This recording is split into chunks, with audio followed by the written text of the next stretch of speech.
Verse 8. Basahin po ni Nanay Lene, verse 8, verse 9, Sister Malu, verse 10, Sister Agnes po. Sige po. Page 613 po. Nalalaman na anumang mabuting bagay ang ginagawa ng sinumang tao ay gayon din ang tatanggapin niya sa Panginoon. Maging siya man ay alipin o malaya. Okay, sumarap. At kayong mga Panginoon, gawin ang gayon din mga bagay sa kanila at pigilin ang pagbabanta. Nalalaman na ang inyong Panginoon din ay nasa langit, ni sa Kanya ay walang pagtatanggol ng mga tao. Okay. Sa katapos-tapos ay magpakalakas kayo sa Panginoon at sa kapangyarihan ng kanyang kalakasan. Amen. Okay. So dito po ay dito po tayo mag-aralan ng mga salita po ng Diyos.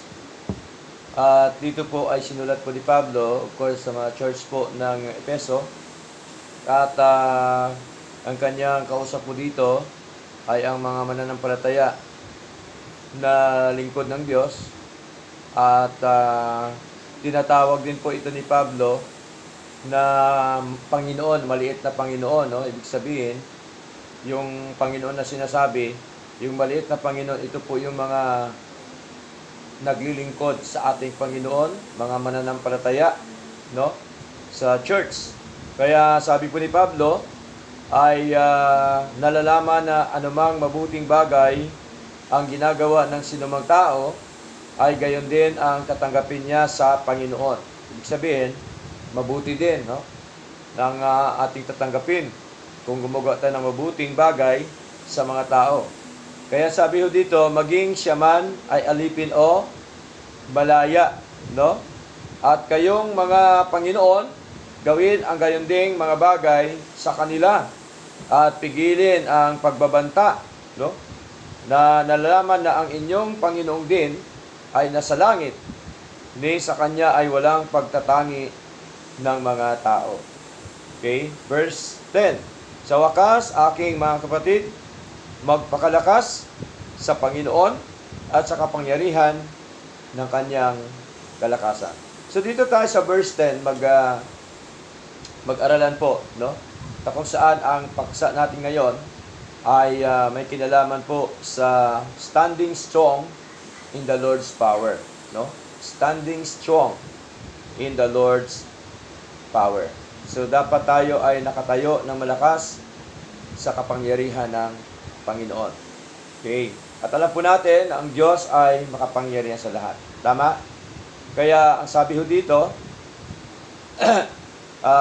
kita ho natin na number 1 ay sa wikang banyaga, ano sabi po ni Pablo? Finally, my brethren, be strong. So, ito po ay naka-address sa mga mananampalataya na sabi ni Pablo ay magpakalakas. So, ibig sabihin, pag sinabi po ni Pablo na be strong, ito po yung tinatawag na the call to strength, no? Pananawagan sa kalakasan sa paglilingkod sa ating Panginoon. So, Paul ends his letter with an exhortation to spiritual strength, not physical. Tinutukoy ho dito ni Pablo yung ating spiritual life, no? At ang ating spiritual strength, no? Sa harapan ng ating Panginoon. Hindi ito physical body po, no? Yung ating, ibig sabihin, ang ating pananampalataya, ang ating paglilingkod po sa ating Panginoon. And also, he reminds believers that the Christian life is a spiritual battle, no? Ang ating pakipaglaban ay pakipaglabang spiritual. Hindi po sa laman, no? Hindi po sa physical. No, not fought with human power, no? Strength is not found in ourselves but in the Lord. So, hindi ho natin masumpungan ang kalakasan, mga kapatid, tandaan po natin, sa ating mga sarili, kundi sa Panginoon natin matagpuan sa Panginoon natin, masumpungan, no? Sa ating paglilingkod na ito.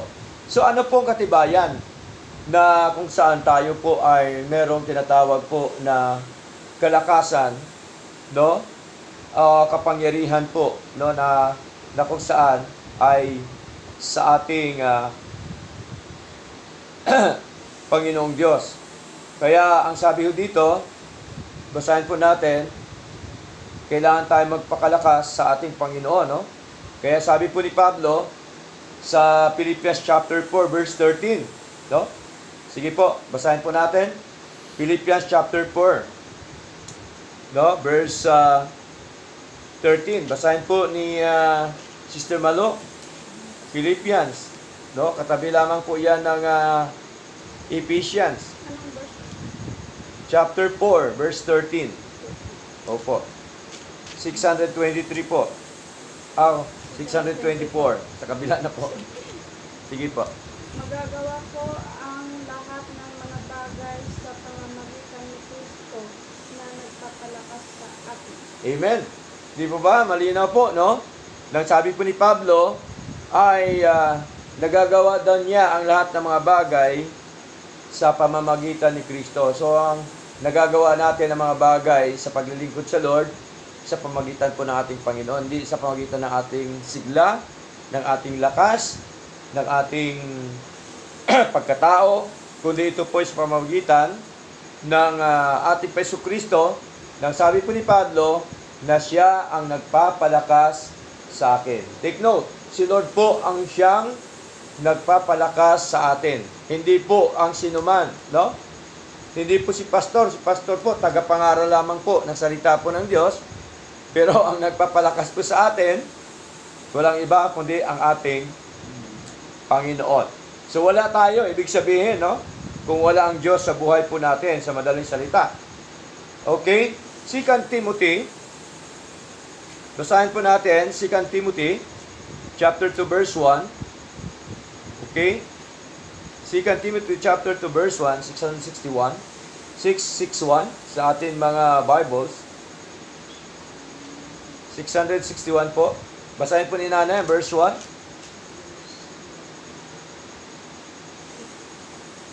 Ikaw sumapatuloy, ako na ay nagpapalakas sa biyaya na kay Kristo Jesus. Amen. No? Maging po si Pablo, yung kanyang sinabi kay Timoteo, nang sabi niya, ikaw sa makatuwid, aking anak. No? Bakit anak ang tawag niya? Kasi po, si Pablo po yung nag-mentor kay Timoteo, ay magpakalakas sa biyaya na kay Kristo Jesus. So maging po si Timoteo, tandaan po natin, ang nagpapalakas pa rin yung biyaya ng Diyos sa kanya. Hindi yung sinabi ni Pablo na ikaw sa makatuwid, aking anak, ay magpakalakas ka sa akin. Di ba ba? Hindi niya sinabi. Kundi sinabi niya sa biyaya na kay Kristo Jesus. Kasi po, wala naman po talaga taong malakas kahit sino. Ang malakas lamang po yung ating Panginoon. Kaya mahalaga yung ating Panginoon Kristo na ating pinaglilingkuran. Kaya malinaw po, ang sabi po ni Pablo, be strong, ito po ay the call to strength, pananawagan ng kalakasan. So, kailangan natin gawin, ano po atin dapat gawin? Ay patuloy po tayo na maglingkod sa Lord. Patuloy po tayo para tayo maging malakas. Patuloy po tayo na mamuhay ayon po sa kalooban ng Panginoon. Patuloy po nating magkaroon ng takot sa Kanya. At patuloy po tayo na sumunod sa Kanya po mga kautusan. Upang sa ganon, tayo po ay bigyan ng kalakasan, kasiglahan sa ating buhay spiritual. Of course, kasama na po doon ang ating pisikal na katawan. Sapagkat tandaan po natin, once na lumalakas ang espiritu, lumalakas din po ang ating pisikal na katawan. Okay? Now, number 2. So, sinabi ni Pablo dito ay, finally, brethren, be strong in the Lord. No? Be strong. Kasunod, in the Lord. No? Sa Panginoon. No? Bakit? Kasi, siya po ang source ng kalakasan, no? Siya po yung source ng kalakasan po natin, sa kanyang galing, at kailangan po natin yan, no? Sa ating paglilingkod na ito. Kaya po, ay malinaw po na sa ating paglilingkod na ito, mga kapatid, doon lamang po tayo sa ating Panginoon. Kaya nga, ang sentro ng ating paglilingkod na ito ay ang ating Panginoon. Hindi ho ang reliyon, hindi yung samahan, hindi yung sekta, hindi yung anuman sinuman, kundi ang ating Panginoon ang siyang sentro ng ating paglilingkod na ito, na dapat po tayo maging malakas sa kanyang biyaya sa buhay po natin. 1 Peter chapter 5 verse 10. Basahin po natin. 1 Peter chapter 5 verse 10. Okay? Sa number 726. 726. Okay? 1 Peter chapter 5 verse 10. Basahin po ni Nanay. Sige po, Nay. Ngunit 726 po. 1 Peter chapter 5 verse 10. Ngunit ang Diyos ng lahat na biyaya na siyang tumatawag sa atin sa kanyang walang hanggang kaluwalhatian sa Amen. pamagitan ni Kristo. Amen. Pagkatapos na kayo ay nagtiis ng sandaling panahon, ay gawin kayong sakdal, matatag, malakas, matibay kayo. Amen. Sino ho ang magbibigay sa atin ng sakdal, matatag, malakas? Sabi ni Lord, matibay kayo. Si Lord po ang siyang magbigay sa atin sa pamamagitan ng kanyang biyaya. Sabi ni Pedro, ngunit ang Diyos ng lahat ng biyaya, no? Pag sabi kasi lahat ng biyaya, maluwang kasi, malawak ang biyaya ng Diyos. Na siyang tumawag sa atin, no? Si Lord po ang tumawag sa atin. Hindi po si pastor o sino man. Sa kanyang walang hanggang kaluwalhatian, sa pamamagitan ni Kristo Jesus, pagkatapos na kayo ay nagtiis ng sandaling panahon. Yung pagtitiis natin dito sa mundo, sandaling panahon lang po ito, no? Ay gawin kayong sakdal, matatag, malakas, matibay kayo. So si Lord pa rin ang siyang nagbibigay po sa atin ng lakas, tibay sa atin pong paglilingkod na ito. Kaya kailangan po natin ang ating Panginoon po, mga kapatid. Okay? So, ano po pong sabi dito? Bakit po kailangan natin ang Diyos?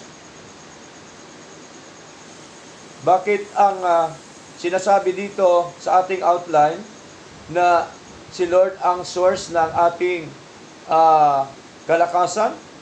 Sapagkat tandaan po natin, kung wala ang Diyos sa buhay po natin, wala po tayong magagawa. Tama?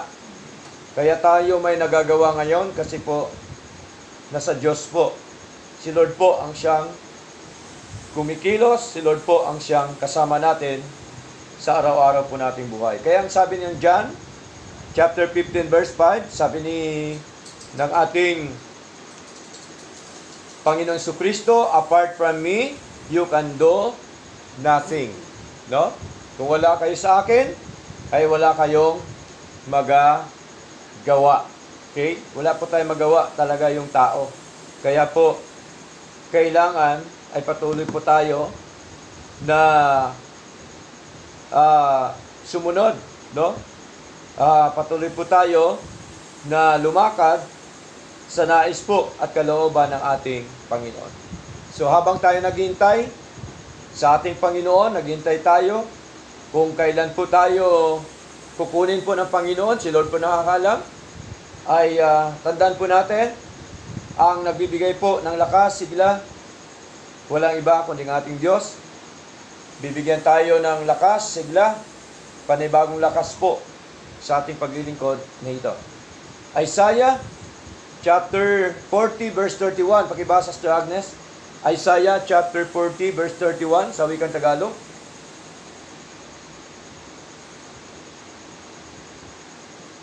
Ngunit silang naghihintay sa Panginoon ay mga babagong lakas. Sila'y paiilang lang na may mga pakpak na parang mga agila. Sila'y magsisitakbo at hindi mga papagod. Sila'y magsisilakad at hindi mga hihina. Amen. So malinaw po yung mga naghihintay sa Panginoon. Isa po tayo doon lahat sa naghihintay po sa Panginoon. Sabi po ng ating Panginoon, sila po ay bibigyan ng panibagong lakas. No? Si Lord pa rin po ang nagbigay, hindi ho tao ang nagbibigay. No? At mga binigyan po yan ni Lord, sila daw ay magsisitakbo. Ibig sabihin, naglilingkod sa Lord, no? At hindi mapapagod, sila ay magsisilakad at hindi mga hihina. Bakit? Si Lord ang siyang nagbibigay ng lakas sa ating buhay spiritual, maging po sa ating physical na katawan. Now, number 3, no? Number 1, be strong. Number 2, in the Lord. Number 3, and in the power of His might. No? Sa kapangyarihan ng kanyang kadakilaan. No? So, ibig sabihin, the strong power of God. No? Napakalakas ang kapangyarihan ng Diyos. Kung gaano po malakas ang bagyo na signal number 5, masigit pa po ang Panginoon doon. Tama po? Masigit pa ang kapangyarihan ng Diyos. No? Kaya the strong power of God. Dapat paniwalaan po natin yun. No? Kapag tayo, hindi ho binigyan ni Lord ng espiritu ng kaduwagan, kundi ng kapangyarihan. Basahin po natin.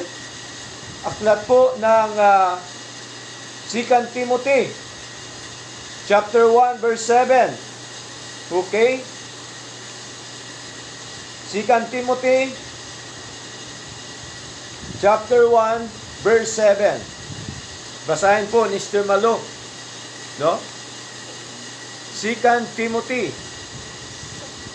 Sapagkat hindi ibinigay sa atin ng Diyos ang espiritu ng pagkatakot, kundi ang kapangyarihan at ng pag-ibig at ng isang maynaong pag-iisip. Amen. No?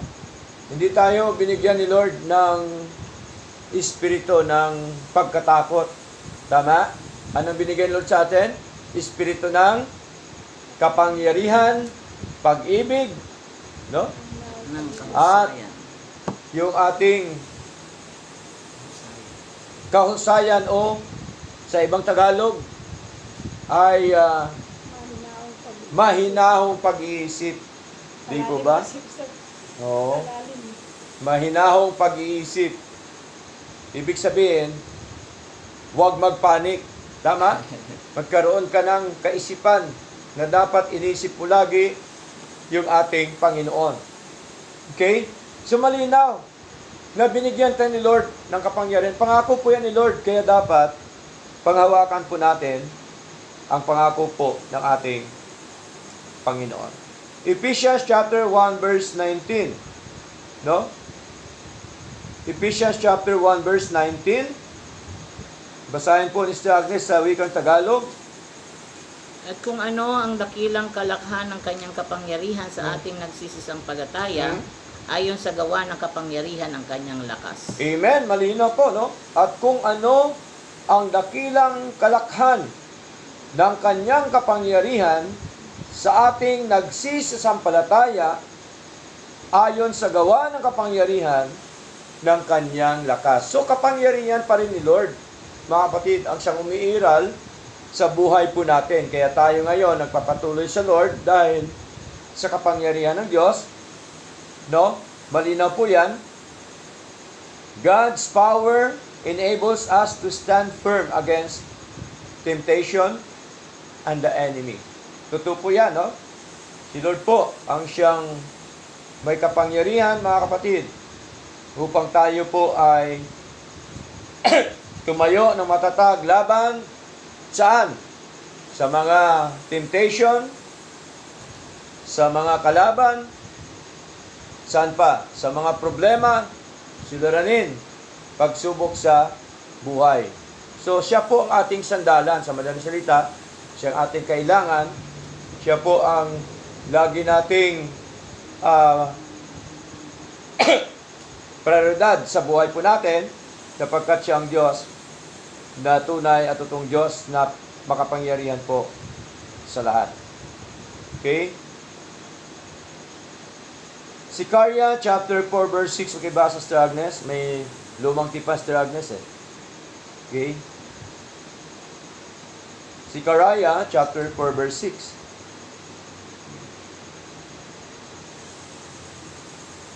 Tagalog po.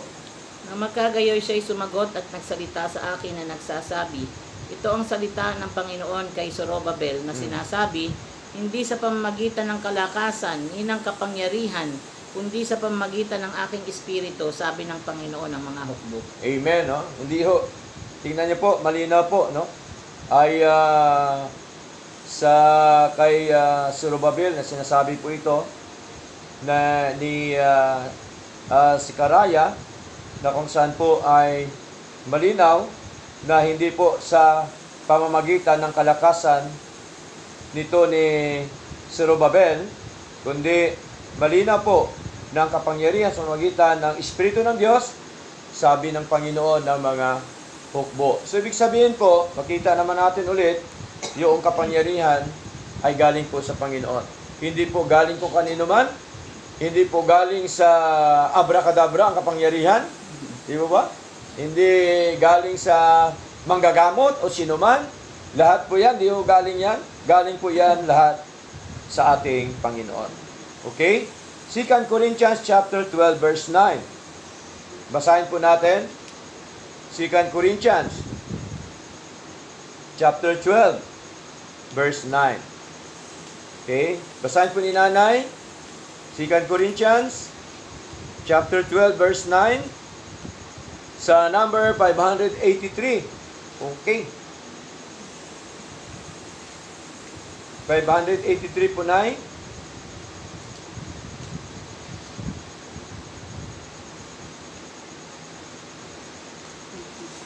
Opo. Verse 9 po, Nay. At sinabi niya sa akin, At sinabi niya sa akin, aking biyaya ay sapat para sa iyo. Sapagkat ang aking kalakasan ay magbibig sakdal sa kahinaan. Lalong may katuwaan sa makatuwid na ako ay pagpus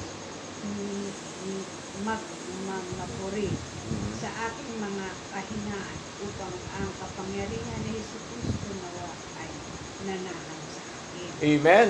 Nalinaw po sabi ni Pablo, no? At sinabi niya sa akin, no? Sino nagsabi? Ang Panginoon. Sino sinasabihan niya? Si Pablo.